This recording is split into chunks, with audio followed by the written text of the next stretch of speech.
ಸ್ನೇಹಿತರೆ, ಕರೋನಾ ಅನ್ನೋ ಮಹಾಮಾರಿ ಇಡೀ ಜಗತ್ತನ್ನೇ ತಲ್ಲಣಗೊಳಿಸಿತ್ತು. ಡ್ರ್ಯಾಗನ್ ರಾಷ್ಟ್ರ ಚೀನಾದಲ್ಲಿ ಜನ್ಮ ತಾಳಿದ್ದ ಈ ವೈರಸ್ ಲಕ್ಷ ಜನರನ್ನು ಹುರಿದು ಮುಕ್ಕಿಬಿಟ್ಟಿತ್ತು. 2019 ಅಂತ್ಯದ ಹೊತ್ತಿಗೆ ಕಾಣಿಸಿಕೊಂಡಿದ್ದ ಈ ವೈರಸ್ ಸುಮಾರು 3 ವರ್ಷಗಳ ಕಾಲ ಮಾನವ ಸಂಕುಲವನ್ನು ಇನ್ನಿಲ್ಲದಂತೆ ಕಾಡಿತ್ತು. ಪ್ರಪಂಚದ ಮೂಲೆ ಮೂಲೆಗೂ ಆವರಿಸಿದ್ದ ಈ ಮಹಾಮಾರಿ ಕೋಟ್ಯಾಂತರ ಜನರನ್ನು ಬಲಿ ಪಡೆದಿತ್ತು. ನಮ್ಮ ದೇಶದಲ್ಲಿಯೂ ಕೂಡ ಅದೆಷ್ಟೋ ಜನರು ಈ ಮಹಾಮಾರಿಗೆ ಬಲಿಯಾಗಿದ್ದರು. ಈ ಕರೋನಾದ 1ನೇ ಅಲೆ ಇದೆಯಲ್ವಾ, ಅತ್ಯಂತ ಭೀಕರವಾಗಿತ್ತು.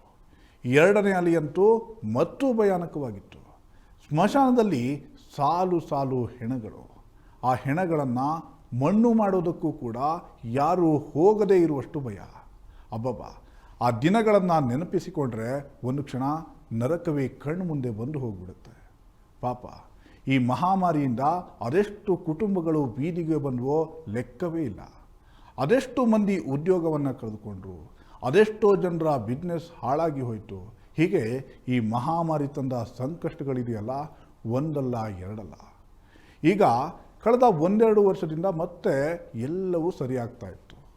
ಜಗತ್ತು ಮತ್ತೆ ಮೊದಲಿನಂತಾಗುವ ಪ್ರಯತ್ನದಲ್ಲಿತ್ತು. ಆದರೆ ಇದೀಗ ಮತ್ತೆ ಅದ್ಯಾವುದೋ ಮಹಾಮಾರಿ ಒಕ್ಕರಿಸಿದೆ ಅನ್ನೋ ಸುದ್ದಿ ಬಂದಿದೆ. ಕರೋನಾದಂತೆಯೇ ಚೀನಾದಲ್ಲಿಯೇ ಹುಟ್ಟಿರೋ HMP ವೈರಸ್ ಇದೀಗ ಭಾರತಕ್ಕೂ ಕಾಲಿಟ್ಟಿದೆ. ನಮ್ಮ ರಾಜಧಾನಿ ಬೆಂಗಳೂರಿನಲ್ಲಿ 2 ಕೇಸ್ಗಳು ಪತ್ತೆಯಾಗಿವೆ. ಒಂದು 8 ತಿಂಗಳ ಮಗು ಮತ್ತು ಮತ್ತೊಂದು 3 ತಿಂಗಳ ಮಗುವಿನಲ್ಲಿ ಸೋಂಕು ದೃಢಪಟ್ಟಿದೆ. ಇದೀಗ ಗುಜರಾತ್ ರಾಜ್ಯದಲ್ಲಿಯೂ ಮತ್ತೊಂದು ಕೇಸ್ ಪತ್ತೆಯಾಗಿದ್ದು, ಅಹಮದಾಬಾದ್ನಲ್ಲಿ ಹೊಸದೊಂದು ಪ್ರಕರಣ ದೃಢಪಟ್ಟಿದೆ. ಹಾಗಿದ್ರೆ ಈ HMPVಯ ರೋಗ ಲಕ್ಷಣಗಳೇನು? ಈ ವೈರಸ್ ಹೇಗೆ ಹರಡುತ್ತೆ? ಒಂದು ವೇಳೆ HMPVಯ ಲಕ್ಷಣಗಳು ಕಂಡು ಬಂದರೆ ಏನು ಮಾಡಬೇಕು? ಇದನ್ನೆಲ್ಲ ನಾವಿವತ್ತು ತಿಳಿಸ್ತಾ ಹೋಗ್ತೀವಿ. ನೀವು ಈವರೆಗೂ ನಮ್ಮ ಚಾನಲನ್ನು ಸಬ್ಸ್ಕ್ರೈಬ್ ಮಾಡ್ಕೊಂಡಿಲ್ಲ ಅಂದರೆ ಈ ಕೂಡಲೇ ಸಬ್ಸ್ಕ್ರೈಬ್ ಮಾಡ್ಕೊಳ್ಳಿ, ಸಪೋರ್ಟ್ ಮಾಡಿ. ಹಾಗಿದ್ರೆ HMPV ರೋಗ ಲಕ್ಷಣಗಳು ಏನು ಅನ್ನೋದನ್ನು ಮೊದಲು ನೋಡ್ತಾ ಹೋಗೋಣ. ಸದ್ಯ ಮಾಧ್ಯಮಗಳಲ್ಲಿ ವರದಿಯಾಗ್ತಿರೋ ಪ್ರಕಾರ HMPVಯ ರೋಗ ಲಕ್ಷಣಗಳು ಫ್ಲೂಗೆ ಹೋಲ್ತವೆ. ಹಾಗಾಗಿ ಕೆಮ್ಮಿರ್ಬೋದು, ಜ್ವರ ಇರ್ಬೋದು, ಉಸಿರಾಟದ ತೊಂದರೆಯಂತಹ ಲಕ್ಷಣಗಳು ಕಾಣಿಸ್ಕೊಳ್ತವೆ. ತೀವ್ರವಾದ ಸಂದರ್ಭಗಳಲ್ಲಿ ಇದು ಬ್ರಾಂಕೈಟಿಸ್ ಅಥವಾ ನ್ಯೂಮೋನಿಯಾಕ್ಕೆ ಕೂಡ ಕಾರಣವಾಗ್ಬೋದು ಅಂತ ಹೇಳಲಾಗ್ತಿದೆ.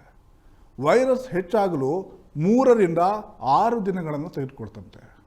ರೋಗ ಲಕ್ಷಣಗಳು ತೀವ್ರತೆಯ ಆಧಾರದ ಮೇಲೆ ವಿಭಿನ್ನ ಅವಧಿಯವರೆಗೂ ಕೂಡ ಇದು ಇರುತ್ತೆ ಅಂತ ಹೇಳಲಾಗ್ತಿದೆ.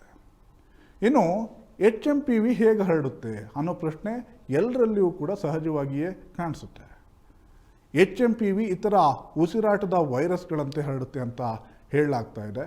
ಕೆಮ್ಮು ಮತ್ತು ಸೀನುವಿಕೆಯಿಂದ ಈ ಸೋಂಕು ಹರಡಬಹುದು ಅಂತ ಮಾಹಿತಿ ತಿಳಿದು ಬಂದಿದೆ. ಕೈ ಕುಲುಕುವುದಿರ್ಬೋದು, ವ್ಯಕ್ತಿಯ ನಿಕಟ ಸಂಪರ್ಕದಿಂದಲೂ ಕೂಡ ಸೋಂಕು ಹರಡುವಂಥ ಸಾಧ್ಯತೆ ಇರುತ್ತೆ. ಬಾಯಿ, ಮೂಗು ಅಥವಾ ಕಣ್ಣುಗಳನ್ನು ಸ್ಪರ್ಶಿಸೋದ್ರಿಂದಲೂ ಕೂಡ ಸೋಂಕು ಹರಡುವ ಚಾನ್ಸಸ್ ಇರುತ್ತೆ. ಇನ್ನು ಒಂದು ವೇಳೆ HMPV ರೋಗ ಲಕ್ಷಣಗಳು ಕಂಡು ಬಂದರೆ ಏನು ಮಾಡಬೇಕು, ಅದನ್ನು ತಡೆಗಟ್ಟೋದು ಹೇಗೆ, ಇದನ್ನು ಕೂಡ ನಿಮಗೆ ತಿಳಿಸ್ಕೊಡುವಂಥ ಪ್ರಯತ್ನವನ್ನು ಮಾಡ್ತೀವಿ. ಬಾಯಿ ಮತ್ತು ಮೂಗನ್ನು ಮುಚ್ಕೊಳ್ಬೇಕು. ಅಂದರೆ ಅದು ಹೇಗೆ ಅಂದರೆ, ಸೀನುವಾಗ ಅಥವಾ ಕೆಮ್ಮುವಾಗ ಟಿಶ್ಯೂವನ್ನು ಬಳಸಬೇಕು. ಸ್ನೇಹಿತರೆ, ಕರೋನಾ ಸಮಯದಲ್ಲಿ ಮಾಸ್ಕ್ ಕಡ್ಡಾಯಗೊಳಿಸಲಾಗಿತ್ತು. ಹೀಗಾಗಿ ನಾವೆಲ್ಲರೂ ಕೂಡ ಮಾಸ್ಕನ್ನು ಧರಿಸ್ತಾ ಇದ್ವಿ. ಅದನ್ನು ಮತ್ತೆ ರೂಢಿಸಿಕೊಂಡ್ರೆ ಒಳ್ಳೆಯದು ಅಂತ ಹೇಳಲಾಗ್ತಾ ಇದೆ. ಜೊತೆಗೆ ನಿಮ್ಮ ಕೈಗಳನ್ನು ಆಗಾಗ ತೊಳಿತಾ ಇರಬೇಕು. ವೈರಸ್ ಹರಡುವ ಅಪಾಯವನ್ನು ಕಡಿಮೆ ಮಾಡುವ ಸಲುವಾಗಿ ನಿಮ್ಮ ಕೈಗಳನ್ನು ಸಾಬೂನು ಅಥವಾ ನೀರಿನಿಂದ ಕನಿಷ್ಠ 20 ಸೆಕೆಂಡುಗಳ ಕಾಲ ಸ್ವಚ್ಛಗೊಳಿಸಬೇಕು. ವೈಯಕ್ತಿಕ ವಸ್ತುಗಳನ್ನು ಹಂಚಿಕೊಳ್ಳುವುದನ್ನು ಕೂಡ ತಪ್ಪಿಸಬೇಕು. ಅದು ಟವಲ್ ಇರ್ಬೋದು ಅಥವಾ ವೈಯಕ್ತಿಕ ಬಟ್ಟೆಗಳಿರ್ಬೋದು. ಸೋಂಕು ಹರಡುವುದನ್ನು ತಡೆಯಲು ಪಾತ್ರೆ, ಕಪ್ಪು ಈ ಥರದ ವಸ್ತುಗಳನ್ನು ಹಂಚಿಕೊಳ್ಳುವುದನ್ನು ಕೂಡ ತಪ್ಪಿಸಬೇಕು.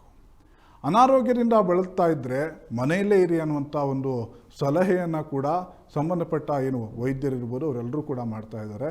ಇದನ್ನೆಲ್ಲ ಮಾಡೋದ್ರಿಂದ ಸೋಂಕು ಹರಡೋದನ್ನು ತಪ್ಪಿಸ್ಬೋದು.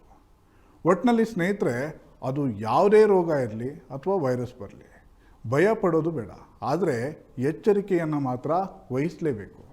ಎಚ್ಚರಿಕೆಯಿಂದಿರೋಣ, ಮುಂಜಾಗ್ರತಾ ಕ್ರಮಗಳನ್ನು ಕೈಗೊಳ್ಳೋಣ, ಸೇಫ್ ಆಗಿರೋಣ. ಇಂತಹ ಇನ್ನಷ್ಟು ಮಾಹಿತಿಯೊಂದಿಗೆ ನಿಮ್ಮ ಮುಂದೆ ಬರ್ತೀವಿ. ಅಲ್ಲಿವರೆಗೆ ನೋಡ್ತಾ ಇರಿ ಪ್ರಜಾಶಕ್ತಿ ಟಿವಿ. ಇದು ನಿಮ್ಮ ಧ್ವನಿ.